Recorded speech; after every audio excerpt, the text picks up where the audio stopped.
우리 하나님 말씀 보겠습니다. 하나님 말씀은 요한계시록 2장 18절에서 29절까지 말씀입니다.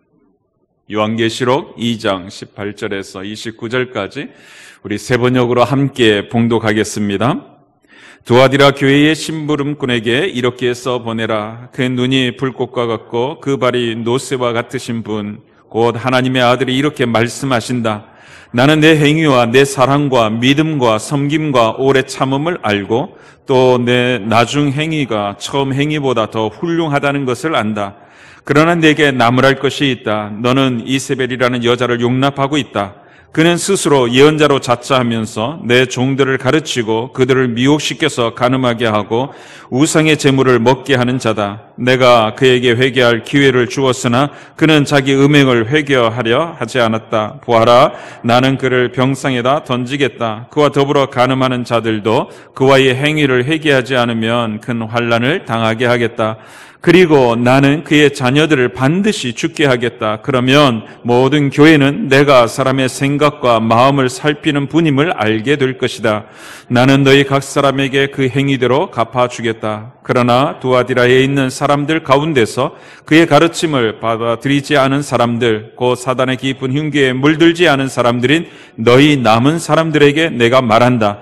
나는 너희에게 다른 짐을 지우지 않겠다. 다만 내가 올 때까지 너희가 가지고 있는 그것을 굳게 붙잡고 있어라. 이기는 사람, 곧 내 일을 끝까지 지키는 사람에게는 민족들을 다스리는 권세를 주겠다. 그는 쇠 지팡이로 그들을 다스릴 것이고 민족들은 마치 질그릇이 부수어지듯 할 것이다. 이것은 마치 내가 나의 아버지께로부터 권세를 받아서 다스리는 것과 같다. 나는 그 사람에게 새뼈를 주겠다. 귀가 있는 사람은 성령이 교회들에게 하시는 말씀을 들어라. 아멘. 아멘. 여러분, 요한계시록 2장과 3장 말씀을 읽다 보면요, 우리 주님께서 기뻐하시는 교회의 참 모습이 무엇인지를 깨닫게 됩니다. 그래서 오늘은 두아디라 교회에 보내는 주님의 편지를 함께 살피면서 주님이 기뻐하시는 신자는 어떤 신자이고 주님이 기뻐하시는 교회는 어떤 교회인지 한번 생각해 보고자 합니다. 두아디라는 빌립보 교회를 세우는데 매우 큰 헌신을 하였던 루디아의 고향이기도 합니다. 그런 두아디라는요, 정치적으로나 종교적으로 그리 내세울 것이 없는 아주 작은 도시였습니다. 단지 아시아주의 수도였던 버가모로 가는 길목에 위치한다는 그 지리적 위치 때문에 상업이 매우 활성화된 도시였습니다. 특별히 이곳에서 생산되는 그 자주색 옷감은 매우 유명했습니다.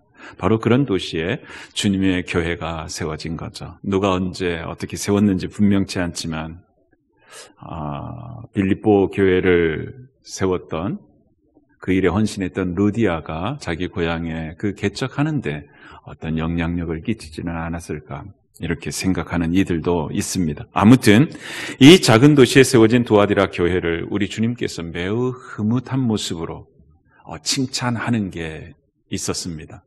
그 칭찬이 19절 말씀이거든요. 우리 같이 한번 읽어보시죠. 나는 내 행위와 내 사랑과 믿음과 섬김과 오래 참음을 알고 또 내 나중 행위가 처음 행위보다 더 훌륭하다는 것을 안다. 아멘, 아멘. 여러분, 우리가 읽은 것처럼 이 두아디라 교회는요, 행위, 사랑, 믿음, 섬김, 오래 참음이 있는 교회였습니다. 이게 무슨 이야기냐 하면 신실한 신자의 행위들이 있었다는 이야기입니다. 믿음, 소망, 사랑을 다 가지고 있고 또 헌신적인 봉사의 삶도 있었다는 이야기죠. 그러니까 신자됨의 표지가 매우 강력하게 드러나고 있는 교회였던 것이죠. 거의 완벽한 교회라고 말할 수 있습니다.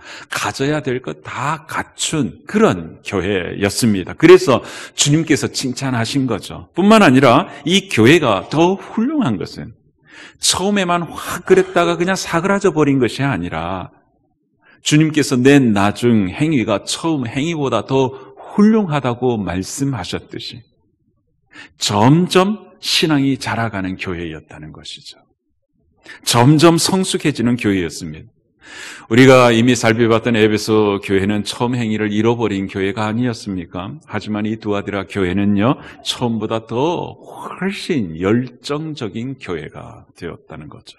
더 많은 일들을 감당하는 교회였습니다.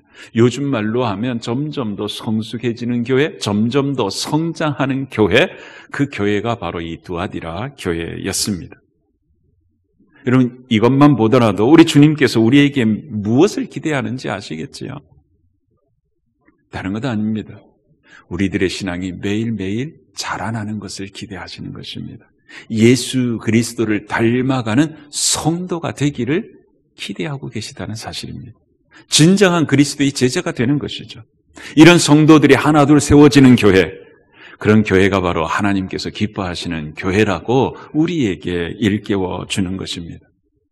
그런데 여러분, 신앙이 자라나야 한다 할 때 착각하는 게 있습니다. 그게 뭐냐면 신앙이 자라나는 것은 저절로 되는 줄 안다는 것입니다.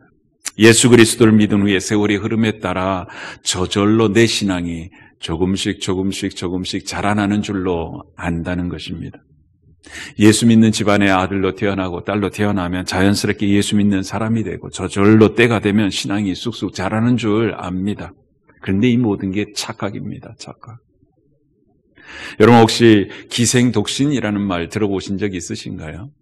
기생독신, 이 말은 1990년대 일본에서 생겨난 말입니다.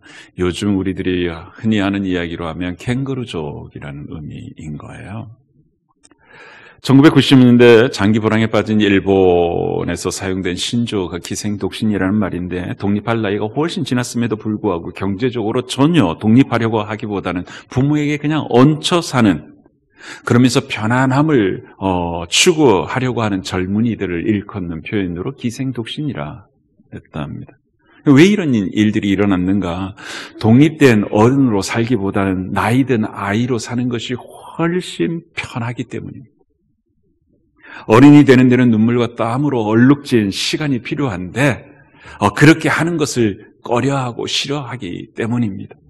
눈물과 땀으로 얼룩져야 할 시간을 거부하는 거죠. 어른이 되어서도 여전히 아이 노릇하는 게 훨씬 편하기 때문입니다. 그런데 여기에 부모들도 일조했다는 것입니다. 자기 자녀들은 자기처럼 눈물과 땀을 흘리기를 싫어했다는 거예요.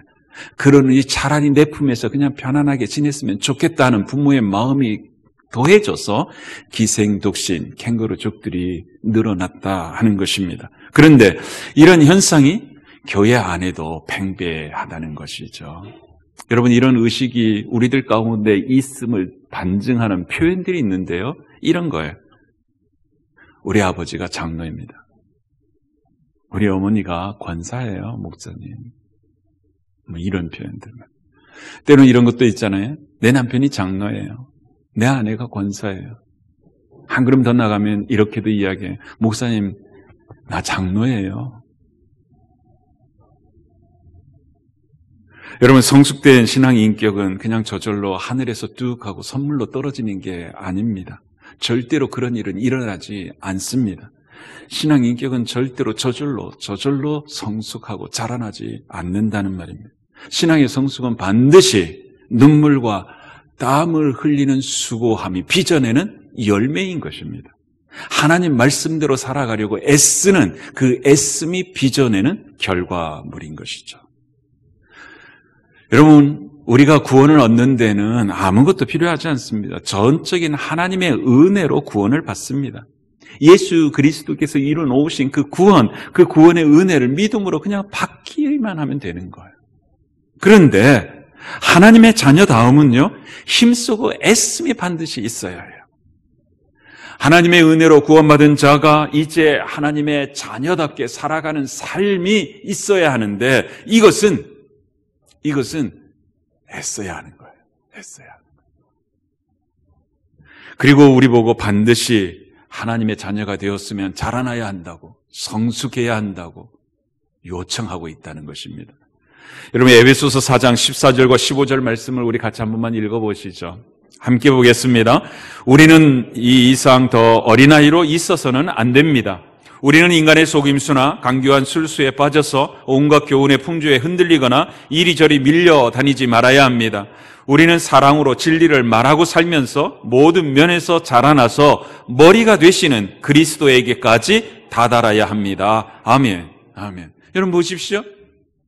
우리 보고 예수 믿고 천국 가는 것으로 만족하지 말라고 이야기합니다. 우리 보고 그냥 어린아기에 머물러 있지 말라고 이야기합니다. 우리의 머리이신 예수 그리스도에 다다르기까지 계속해서 자라나라고 말씀하고 있습니다.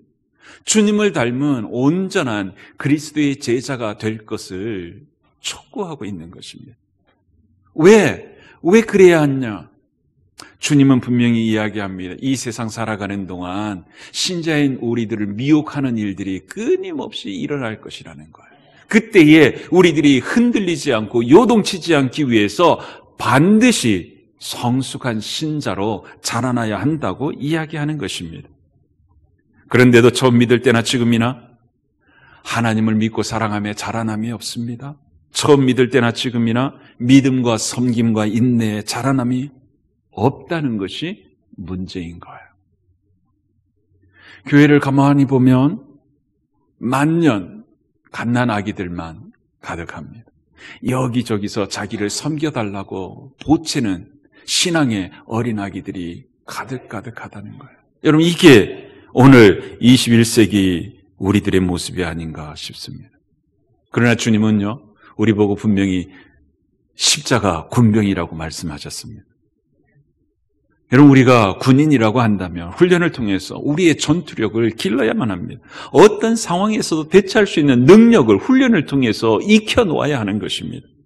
성숙해져야 한다는 말이죠. 여러분 왜 특수부대가 용맹합니까? 이유는 딱 하나예요. 다른 부대보다 훨씬 더 혹독하고 많은 훈련들을 하기 때문입니다. 어떤 상황에서도 대처할 수 있는 능력을 훈련을 통해서 배양했기 때문입니다. 신앙 성숙도 마찬가지라는 거죠. 신앙 성숙은 그냥 저절로 시간이 지나면 이루어지는 게 아니라는 거예요. 우리가 말씀을 기준 삼고 말씀대로 살아가려고 몸부림치는 그 과정을 통해서 조금씩 갖춰지는 거예요. 갖춰지는 거예요. 근데 저와 여러분이 아는 것처럼 말씀대로 사는 것 말처럼 녹록지 않습니다.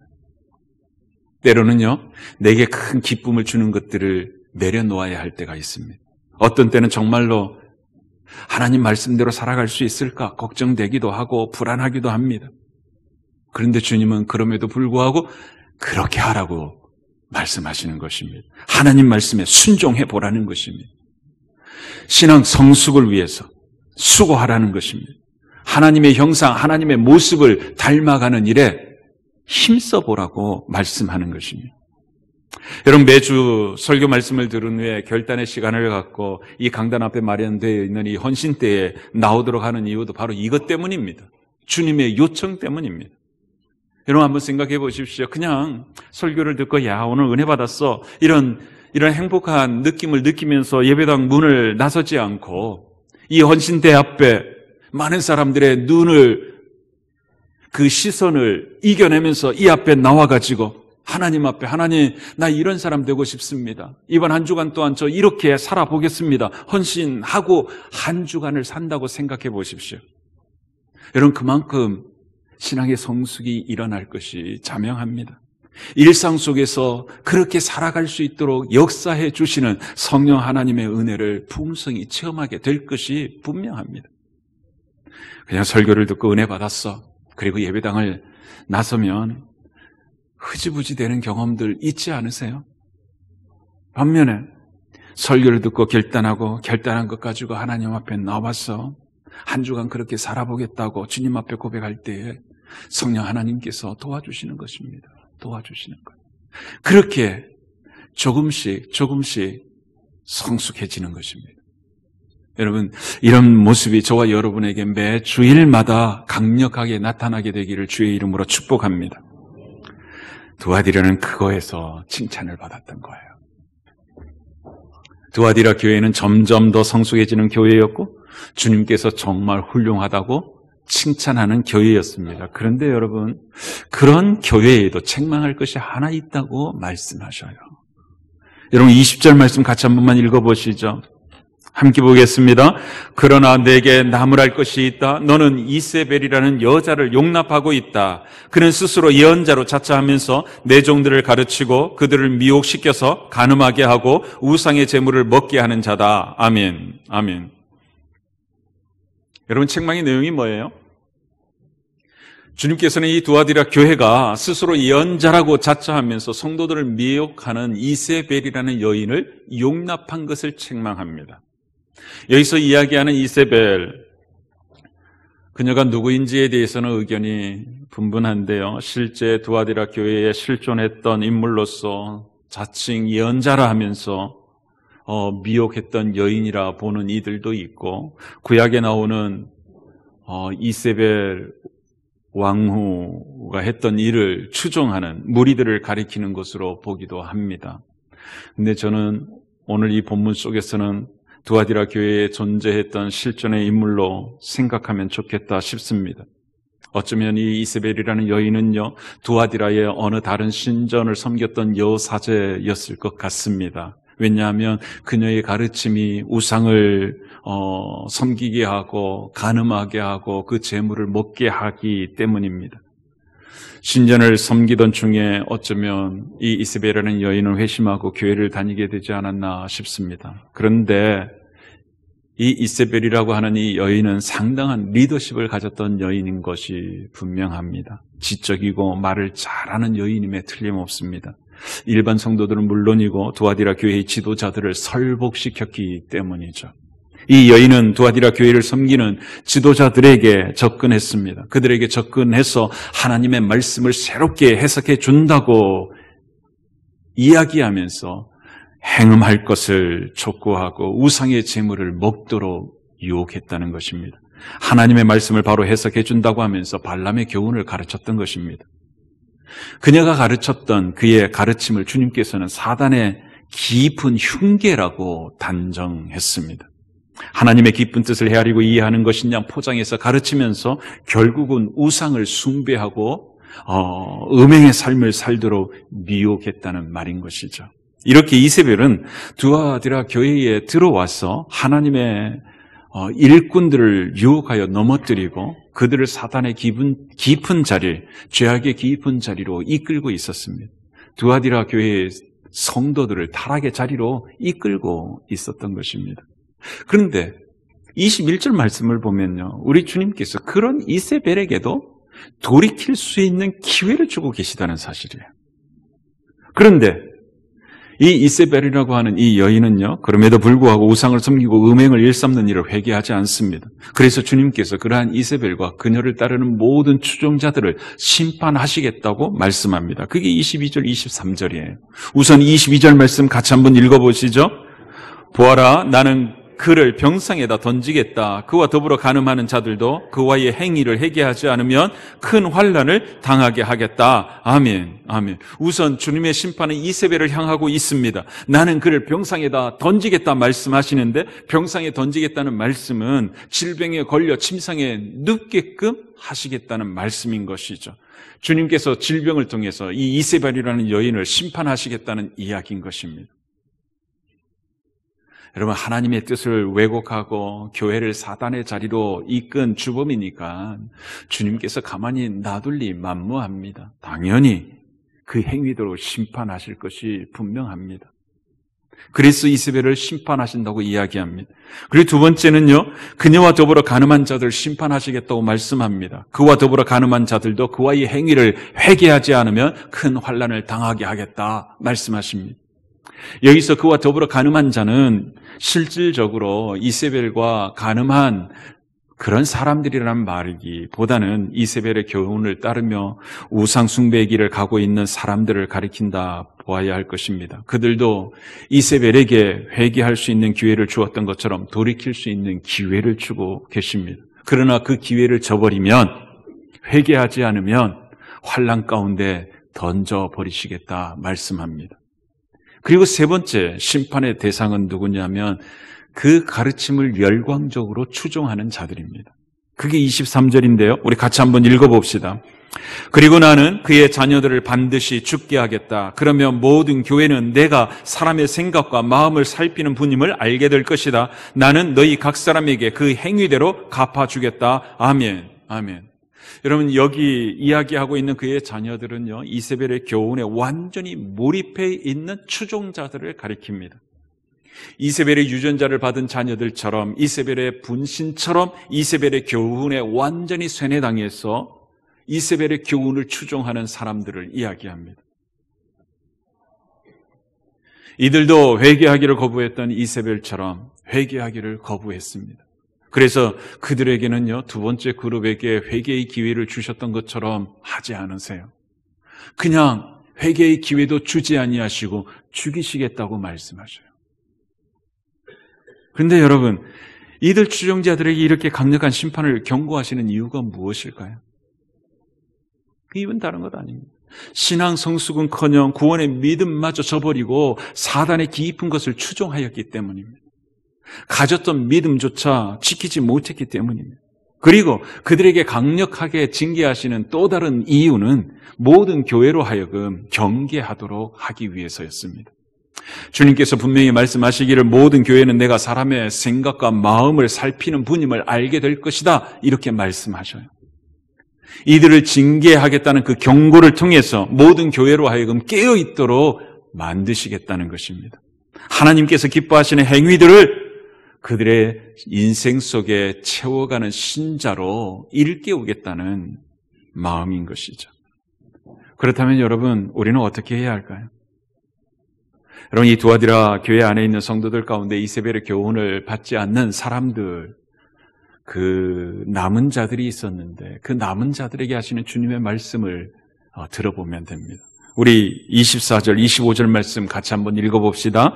그러나 두아디라에 있는 사람들 가운데서 그의 가르침을 받아들이지 않은 사람들, 곧 사단의 깊은 흉궤에 물들지 않은 사람들인 너희 남은 사람들에게 내가 말한다. 나는 너희에게 다른 짐을 지우지 않겠다. 다만 내가 올 때까지 너희가 가지고 있는 그것을 굳게 붙잡고 있어라. 아멘, 아멘. 여러분, 두아디라 교회는요, 일부 교역자들과 적지 않은 성도들이 이세벨의 가르침에 넘어가 추종자가 되어 있는 상황이었습니다. 그런 상황 속에서 믿음을 지켜내고 있는 남은 자들의 처지를 감안하셨는지 그들에게 다른 무거운 짐을 지우지 않겠다고 그렇게 말씀하시면서, 다만 주님이 다시 올 때까지 너희가 가지고 있는 그것을 굳게 붙잡고 있으라고 말씀하십니다. 여러분, 그들이 가지고 있는 게 무엇일까요? 맞습니다. 예수 그리스도의 복음입니다. 그리고 그 복음에 근거한 그들의 행위와 사랑과 믿음과 섬김과 오래 참음입니다. 한마디로 이야기하면 그들이 가지고 있는 게 뭐냐 하면 성경대로 살아보려고 했던 그들의 신앙입니다. 그들의 그 신앙, 성경대로 살아보려고 했던 그 믿음을 주님 오실 때까지 굳게 붙잡고 있어야 한다는 것입니다. 여러분, 두아디라 교회의 가장 큰 잘못은 다른 것 아니었습니다. 거짓 예언자 이세벨을 용납한 것이었습니다. 그 일에 주님의 종들이 먼저 넘어가고 말았습니다. 그 결과 두아디라 교회의 많은 성도들이 사단의 깊은 자리로 들어가 버리고 말았던 것입니다. 여러분, 왜 이들이 이세벨의 가르침을 용납했을까요? 다른 것 아닙니다. 자기들의 구미에 맞게끔 하나님의 말씀을 변질시켰기 때문입니다. 지금 당장 눈앞에 보이는 유익에 초점을 맞추었기 때문입니다. 지금 당장 내 삶이 편해지니까, 지금 당장 내게 즐거움과 기쁨을 주니까, 지금 내가 듣기에 너무 편안하니까, 그냥 너무 좋으니까 그냥 이세벨의 가르침을 그냥 받아들인 거예요. 사랑하는 성도 여러분, 저와 여러분에게는 매우 중요하고 매우 귀한 보물이 있습니다. 그것은 예수 그리스도의 십자가 복음입니다.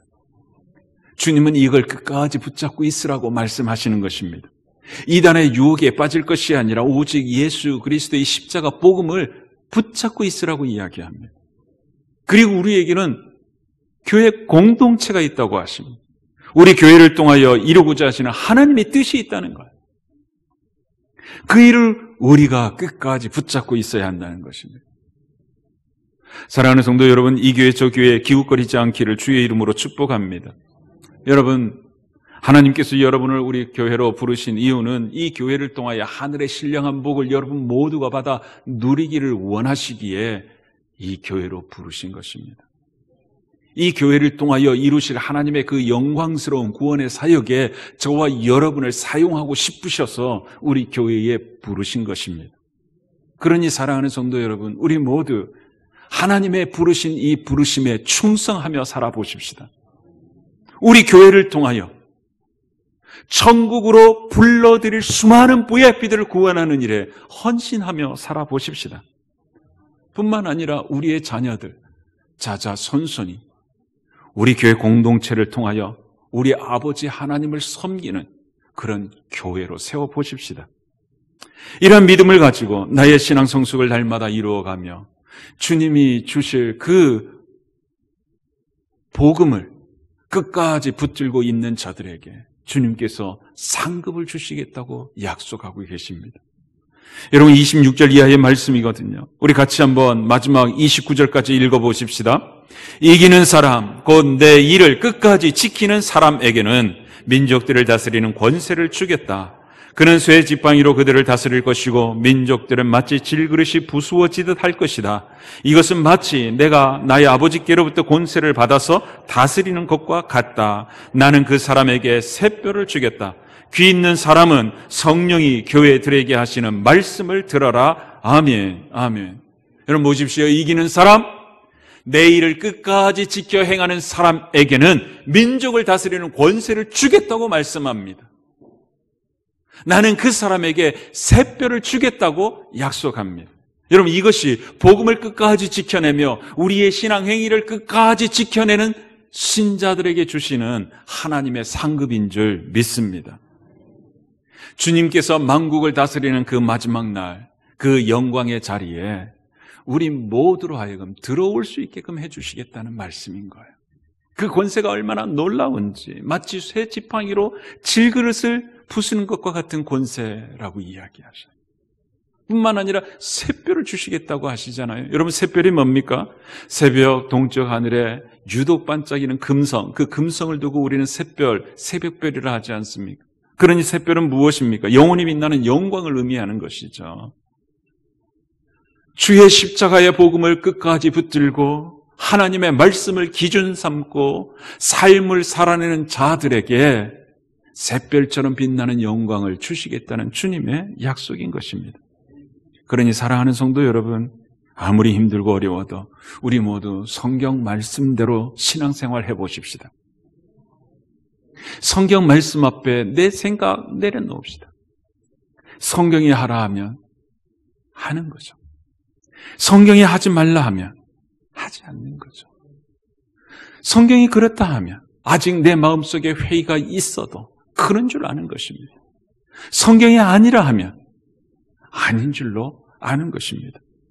그렇게 신앙생활을 해보자는 거예요. 이 단순한 원리, 성경대로 이 원리 붙들고 우리를 미혹하는 영들을 분별하고 진리를 붙잡고 진리를 따르는 그런 삶을 살아보자는 이야기입니다. 사랑과 믿음과 섬김과 인내의 아름다운 열매들을 맺는 신자다움을 회복해 보자는 것입니다. 그리하면 주님께서는 반드시 우리에게 하늘에 영광스러운 상급을 주시겠다고 말씀하시는 것입니다. 오늘 이 은혜의 주인공이 저와 여러분이 될 수 있기를 주의 이름으로 축복합니다. 기도하겠습니다.